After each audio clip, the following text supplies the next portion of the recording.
Assalamualaikum warahmatullahi wabarakatuh, sobat-sobat calon guru. Selamat datang di channel Calon Guru. Sambil menunggu pengumuman hasil sanggah P3K yang tahap satu, yang mana masih sampai saat ini masih ditunda teman-teman.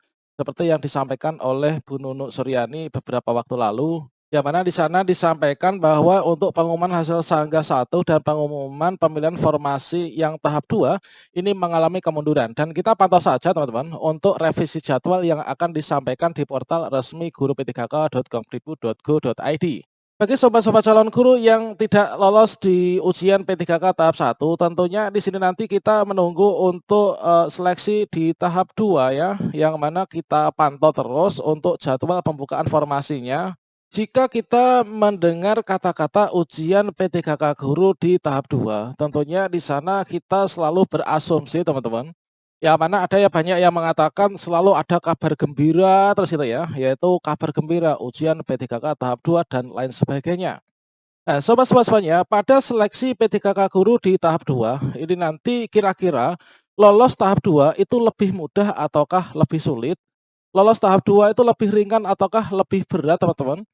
Ayo kita timbang bersama ya terkait tentang kemudahan dan juga kesulitannya. Nanti Anda sendiri yang akan menentukannya. Namun sebelum kita lanjutkan perlu saya ingatkan mungkin bagi teman-teman yang baru pertama kali menemukan channel ini, silahkan klik tombol subscribe-nya dan aktifkan notifikasi loncengnya sehingga nanti jika ada update video terbaru teman-teman nggak akan ketinggalan informasi. Baiklah sobat semuanya, di sini kita mulai dari yang kabar gembira dulu ya. Ya, kita mulai dari yang menyenangkan dulu teman-teman terkait tentang ujian P3K guru yang ada di tahap 2. Nah, sobat semuanya, kemudahan seleksi P3K guru di tahap 2, kalau di sini saya bisa memetakan ada 5 kemudahan teman-teman untuk yang di ujian P3K guru tahap 2. Yang pertama, ini adalah tidak lulus ini bisa ikut tahap selanjutnya. Seperti yang teman-teman bisa lihat pada tampilan di sini teman-teman. Jadi jika kita itu belum lulus di tahap satu, nah ini kita harus tenang ya karena masih banyak formasi tes P3K di tahap 2.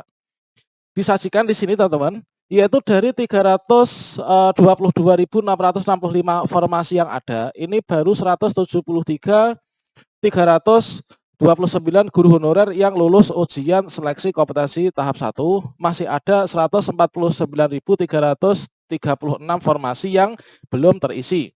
Nah, kriteria yang dapat mengikuti seleksi kompetensi yang tahap 2 ini adalah teman-teman dari THK 2 dan juga guru sekolah negeri tidak lolos di seleksi kompetensi 1, kemudian juga guru swasta yang terdaftar di Daropodik, serta teman-teman lulusan PPG. Ini bisa ikut di ujian tahap 2 teman-teman. Jadi kalau nggak lulus ini bisa ikut tahap berikutnya ya, termasuk kalau nggak lulus juga di tahap 2 ini, teman-teman bisa ikut di tahap 3 nanti teman-teman. Oke, sampai nanti ini nanti tahun depan akan berlangsung terus ya, sampai target 1 juta P3K guru itu terpenuhi. Itu yang pertama teman-teman.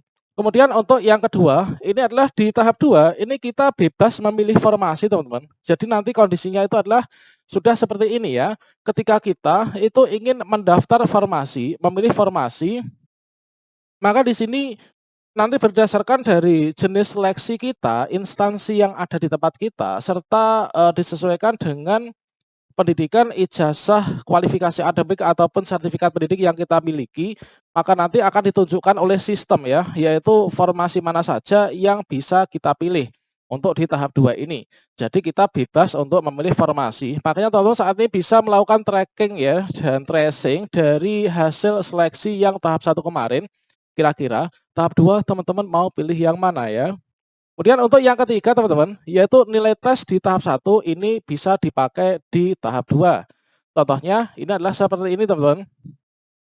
Nah, di sini misalkan ada peserta yang nomor 2, di sini dia mendapatkan passing grade kategori 1. Nah, ini nanti teman-teman, di ujian tahap 2, nilai dari tahap 1 ini nanti masih bisa dipakai di tahap 2. Nanti akan di-ranking oleh sistem kira-kira nilai tahap 1 dan 2-nya itu adalah tinggian mana.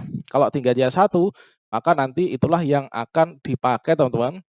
Kemudian berikutnya yang keempat, tidak ada lagi penguncian formasi teman-teman. Jadi misalkan teman-teman itu menemukan kasus yang seperti ini ya, di ujian P3K yang tahap 1.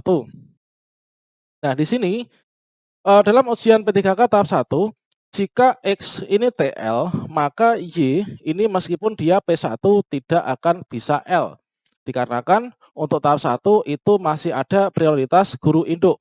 Sedangkan di tahap 2 ini tidak ada lagi yaitu penguncian formasi.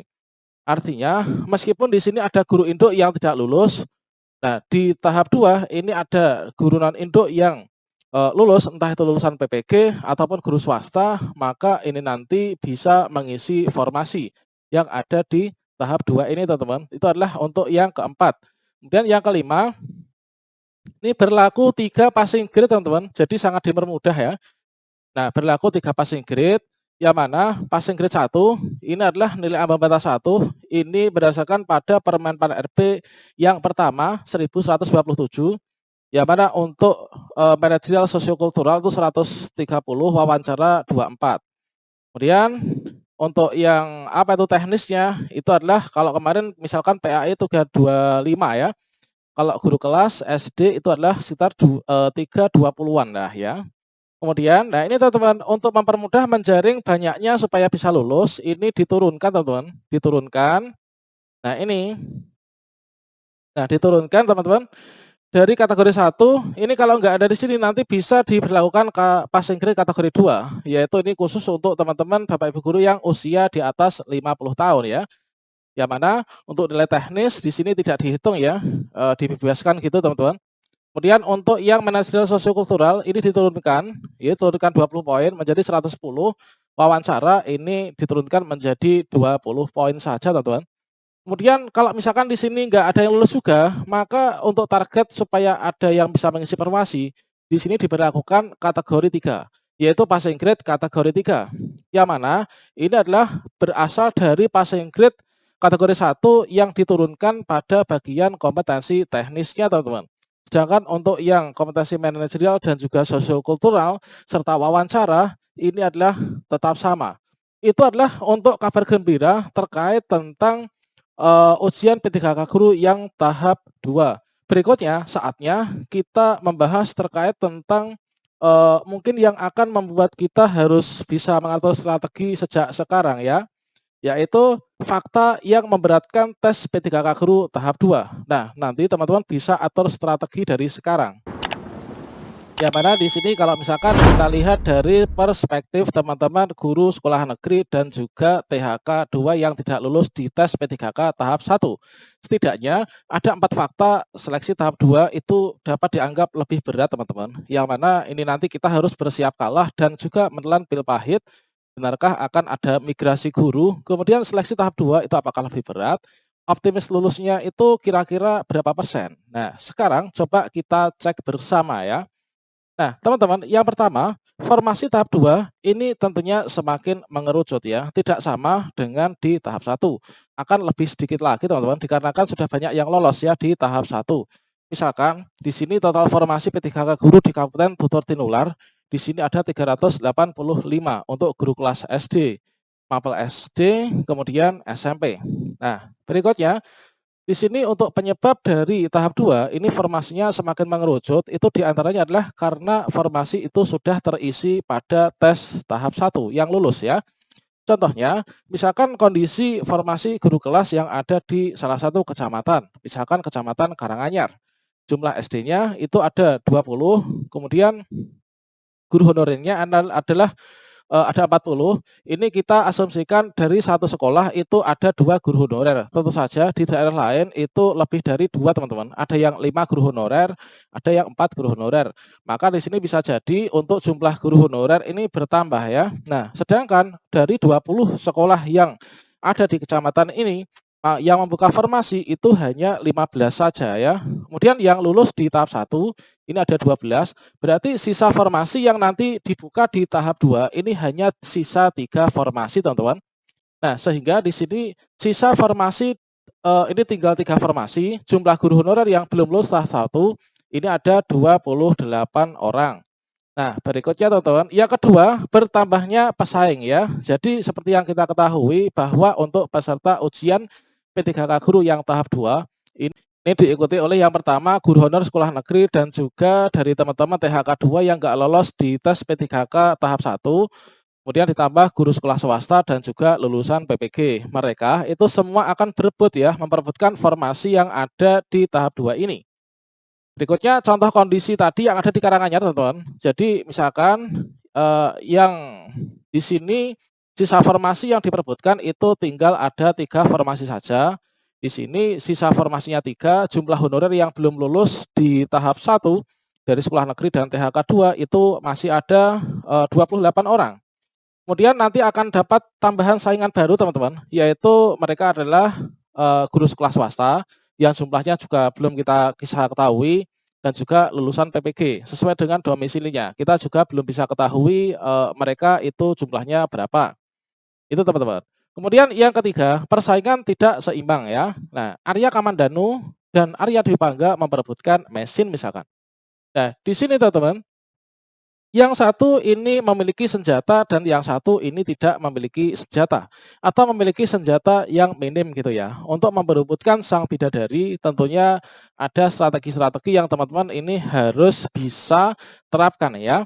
Seperti yang kita ketahui untuk guru THK 2 ini dia punya senjata usia, afirmasi usia ya.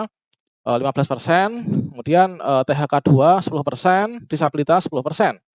Di sekolah negeri ini adalah, di sini usia dan disabilitas saja. Nah ini, kemudian guru sekolah swasta ini tentunya banyak sekali yang memiliki serdik, kemudian usia juga ada afirmasi, disabilitas juga ada, afirmasi. Untuk THK 2 ini tidak ada ya, untuk kategori guru sekolah swasta dan juga lulusan PPG. Nah, lulusan PPG ini memiliki afirmasi serdik saja. Meskipun memiliki afirmasi serdik saja, tentunya di sini tidak boleh ya kita anggap enteng karena untuk afirmasi serdik itu 100% lulus, teman-teman, yaitu mendapatkan afirmasi 100% ya. Nilai kompetensi teknis ini langsung 500 poin. Nah, kemudian teman-teman, berikutnya di sini perlu kita ketahui bahwa untuk afirmasi itu adalah prosentasenya masih sama dengan yang kemarin, yaitu sertifikat mendidik 100%, kemudian usia 15%, disabilitas 10%, dan juga THK 2 ini 10%. Nah, berikutnya teman-teman, tidak ada lagi pengujian formasi ya yang ada di tahap 2. Tentunya ini sangat tidak menguntungkan bagi teman-teman guru yang guru induk, teman-teman.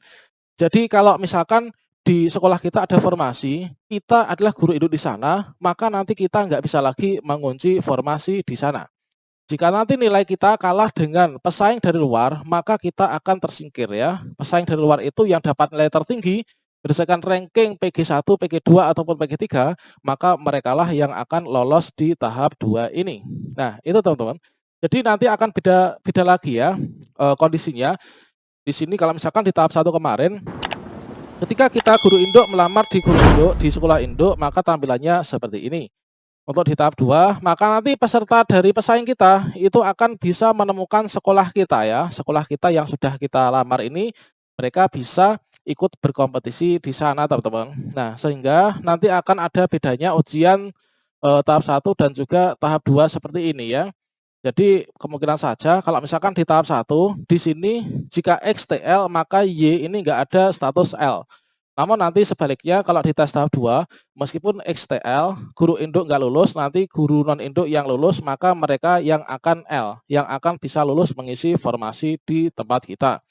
Demikian sobat semuanya, terkait tentang analisa di ujian P3K Guru tahap 2. Apakah peluangnya lebih besar ataukah lebih sedikit? Apakah ini merupakan kabar gembira ataukah kabar buruk? Tentunya kalian sendiri yang menentukannya ya. Semoga momentum P3K tahun ini bisa menjadi rezeki kita. Sampai jumpa. Wassalamualaikum warahmatullahi wabarakatuh.